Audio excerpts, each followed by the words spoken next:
जिले में पत्रकारों का चौथा स्तंभ संकट में है। शासन प्रशासन की दोहरी नीति और पत्रकारों के प्रति बैर भावना इसे स्पष्ट करती है। हाल ही में 4 दलित पत्रकारों पर मुकदमा दर्ज किया गया है, जिससे यह सवाल उठता है कि क्या संविधान भी खतरे में है। अनुच्छेद 19 और 22 के तहत पत्रकारों को यह अधिकार है कि वे किसी भी व्यक्ति से बयान ले सके। पत्रकार जनता की आवाज को सरकार तक पहुंचाते हैं, लेकिन झाझा प्रशासन ने इस अधिकार का मजाक बना दिया है।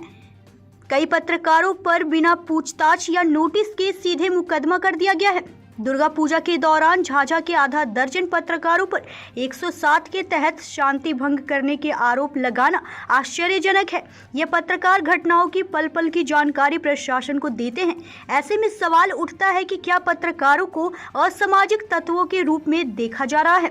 सामाजिक कार्यकर्ता घनश्याम गुप्ता ने इस स्थिति पर चिंता जताई है। प्रशासन को इस मुद्दे पर स्पष्ट जवाब देना होगा कि वह पत्रकारों के प्रति इस तरह की कार्रवाई क्यों कर रहा है।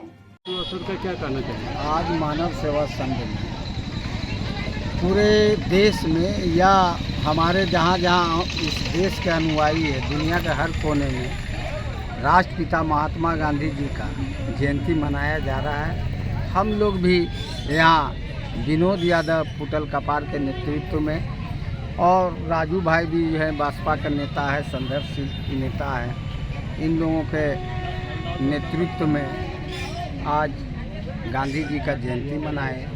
और ये जो गांधी जी है, जो हम लोगों को दिशा निर्देश दिए, उसी पर हम लोग चलते आ रहे हैं। इनका कहना था अहिंसक आंदोलन के द्वारा कुछ भी अपने हक और अधिकार को हासिल किया जा सकता है, तो हम लोग उस पर अमल रहते हैं। एक सवाल है, पत्रकार चौथा स्तंभ सच्चाई दिखाता है, फिर अभी इस वक्त कुछ झाझा के पत्रकारों के ऊपर 107 मुकदमा दर्ज किया गया है, जबकि पत्रकार सच का आईना दिखाता है। आखिर क्या वजह होगी?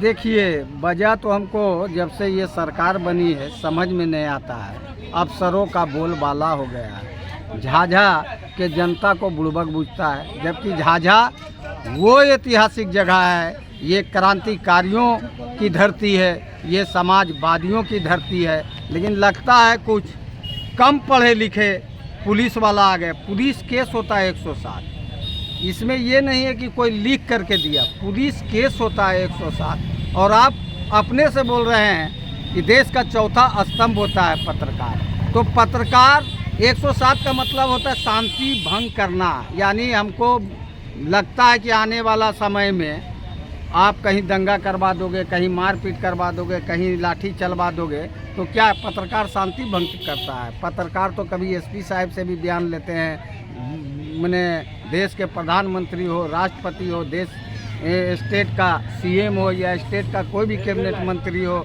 डीजीपी हो, वो तो स्वागत करते हैं, बुलवाते हैं पत्रकारों को, अपना प्रेस वार्ता करते हैं। पत्रकार की ये अहमियत होती है। लेकिन लगता है कि कुछ दलाल टाइप के पुलिस वाला, कुछ भ्रष्ट पुलिस वाला को आप लोग मैंने घूस लेने से वंचित करते होंगे या उनका पौल पट्टी खोलते होंगे, इसलिए डराने के लिए पत्रकारों पे। और दुर्गा पूजा में अरे कोई सांप्रदायिकता की बात हो, कोई चुनाव की बात हो, हिंदू मुसलमान की बात हो, तो उनको लगे कि हो सकता है दंगा हो जाए। लेकिन दुर्गा पूजा में पत्रकार अशांति भंग करेगा, ये पुलिस पगला गई है या आप लोगों को डराने का काम कर रहा है। आप लोग भी जा कर के सीजीएम न्यायालय में दरोगा पर केस कीजिए और जवाब मांगिए, प्लस डीजीपी से लेकर के आईजी डीआईजी तक को ये चिट्ठी के माध्यम से देने का काम कीजिए कि पत्रकार जब देश का चौथा स्तंभ है, पत्रकार मुख्यमंत्री से, पत्रकार डीजीपी से, पत्रकार एसपी से जब बयान लेने जाते हैं, पत्रकार को बुला करके देश के प्रधानमंत्री हो, देश के राष्ट्रपति हो, स्टेट का सीएम हो, स्टेट का कैबिनेट मंत्री हो, बुला करके प्रेस वार्ता करते हैं कि ये पुलिस क्यों उनको आखिर शांति भंग करने का संभावना उनको नज़र आ रहा है, क्यों गुंडा बना रहे हैं पत्रकार को, क्यों पत्रकार को बेइज्जत कर रहे हैं, क्यों पत्रकार के कानूनन मैंने जो कानून का धारा में है, हम लोग सुने ही नहीं कि दुर्गा पूजा में भी 107 होता है। तो ऐसे पुलिस वाला के ऊपर नीतीश कुमार को भी बतलाइए कि देखिए आपके बिहार के धरती पर क्या हो रहा है, दरोगा लोग क्या कर रहा है। और आज विनोद यादव अभी बतला रहे थे, ये भी पहली घटना है। ये जनता का मौलिक अधिकार को छीना जा रहा है कि जो जनता किसी हक और हकूक़ की मांग करता हो, विपक्ष में रहते हैं नीतीश कुमार तो मांग करते हैं केंद्र जो सरकार में होता है कि ये दो ने तो धरना देंगे, प्रदर्शन।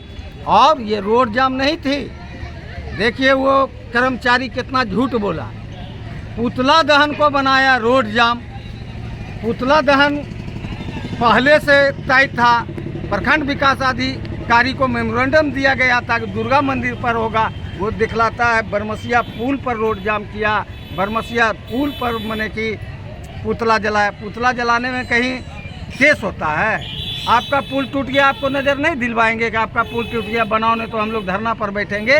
ये मौलिक अधिकार को छीनने का ये सरकार में काम हो रही है। सरकार चेते, आने वाला समय में जनता इसकी जवाब देगी।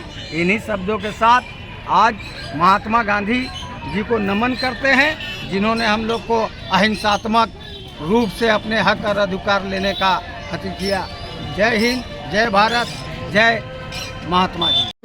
कार्यक्रम है महात्मा गांधी को। आज मानव सेवा संघ के बैनर तले गांधी जी का 2 अक्टूबर का मनाया जा रहा, बड़ी खुशी की बात है, शांतिपूर्वक मनाया जा रहा। आज जो स्थिति थी झाझा को देखने को मिल रहा, आज झाझा का ऐसा स्थिति बन गया जिसको कहने का लायक नहीं। आज रोड की समस्या हो, पुल की समस्या में बहुजन समाज पार्टी बैनर तले में धरना का काम किए, कई बार पेपर अब मीडिया में आने का काम किया। आज फुटल कपार भी धरना का काम किया, उसमें हम साथ देने का काम किए।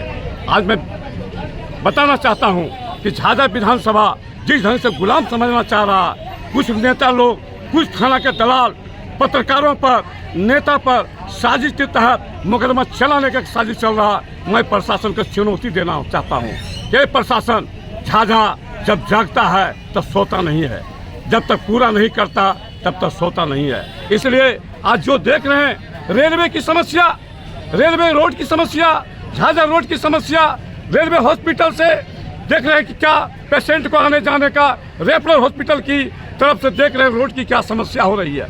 क्या आंदोलन नहीं करेगा? उस आंदोलन में अगर पत्रकार भी अगर कुछ लिखता है तो पत्रकार के ऊपर 107, नेता के ऊपर FIR। मैं यहाँ के चैलेंज करना चाहता हूँ, यहाँ के प्रशासन को भी कहना चाहता हूँ, यहाँ के जीता हुए उम्मीदवारों को भी कहना चाहता हूँ कि ये बात अगर साजिश झाझा विधानसभा के साथ खेल हुआ तो झाझा विधानसभा और केंद्र सरकार की धरना देने का काम करेंगे और विधानसभा में घेर के झाझा विधानसभा के साथ सौतेला व्यवहार हो रहा। सरकार नीतीश कुमार से भी कह देना चाहता हूँ कि ऐसा परिस्थिति होगा तो झाझा विधानसभा के पूर्व प्रत्याशी होने के नाते जम्मू आपको पटना में विधानसभा के बाहर हम धरना देने का काम करेंगे। ये बहुजन समाज पार्टी का नारा है। इसमें अगर जरूरत पड़ेगा सब दल भी साथ देने का, हम देने का काम करेंगे। जनता के साथ अगर सौतेला व्यवहार हुआ तो आज पत्रकार के साथ, आज मीडिया के साथ, आज हमारे पॉलिटिशियन के साथ मुकदमा होता है तो कौन ऐसा मुकदमा है, कौन ऐसा काम किया, चोरी किया, डकैती किया, जो खुलेआम अपराधी घूम रहा, उस पर कोई केस नहीं है, वो घूम रहा। पत्रकार तो हमारा स्तंभ है, वो किसी भी समय किसी के घर में जांच कर सकता है, किसी के खिलाफ में लिख सकता है। इसलिए आप लोग पत्रकारों से भी आग्रह करना चाहता हूँ, यहाँ बुद्धिजीवी भाइयों से भी आग्रह करना चाहता हूँ कि झाझा विधानसभा के पूर्व प्रत्याशी होने के नाते, बहुजन समाज पार्टी के नाते अगर बिगुल भी होगा, जिस समय भी बुलाहट कीजिएगा उस समय हम जन आंदोलन में रहेंगे। जय हिंद, जय भारत। जमुई से ब्रह्मदेव यादव की रिपोर्ट।